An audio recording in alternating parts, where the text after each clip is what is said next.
One of the things I've appreciated about our church the whole time I was in the military was that no matter where we were, um, if I needed some help for a family, we might have been in Korea, the Philippines, out at sea, on a submarine.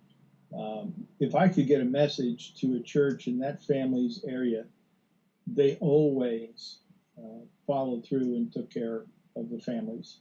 If I needed supplies for orphanage work, our churches came through. Now our churches here in Hawaii in particular offer quite a variety of services, from free massage to meals at the barracks,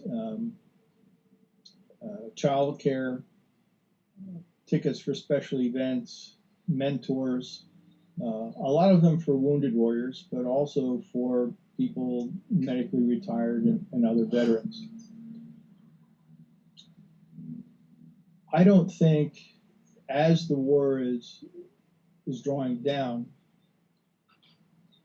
and attention is being less focused on wounded warriors and people leaving the military now in great numbers, some 500,000 over a several-year period. I don't think people understand the impact of war on an individual and his or her family. In my opinion, no one who has ever gone to war is the same. We talk about the invisible wounds of war. I can't tell you the number of times that I'll escort someone through the airport with post-traumatic stress and traumatic brain injury, with or without a service dog.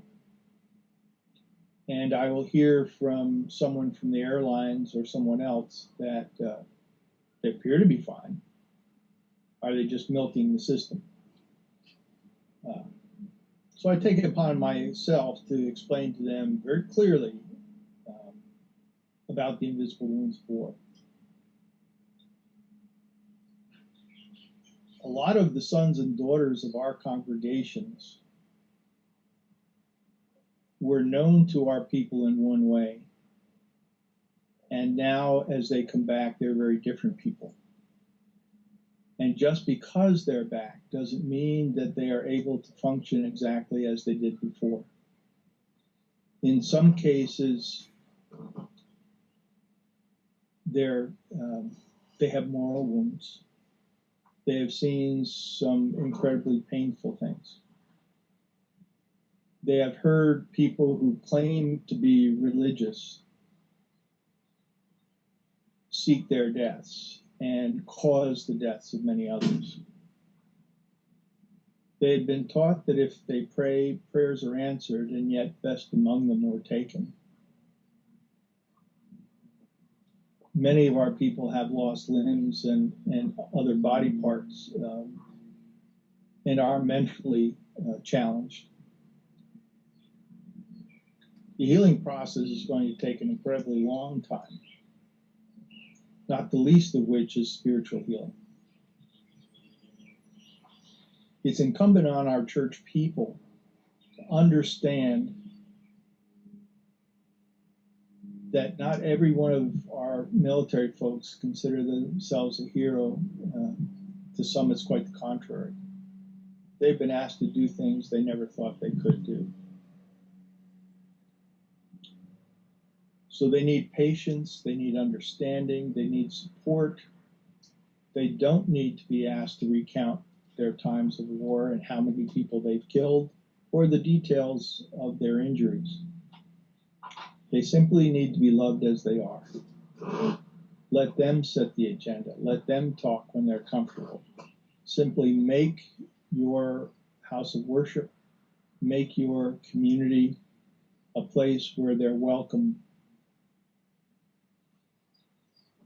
If they have needs, support them. Let them tell you what they are. Understand that it's not just the active duty member who suffers. The spouse, the caregiver, faces incredible challenges.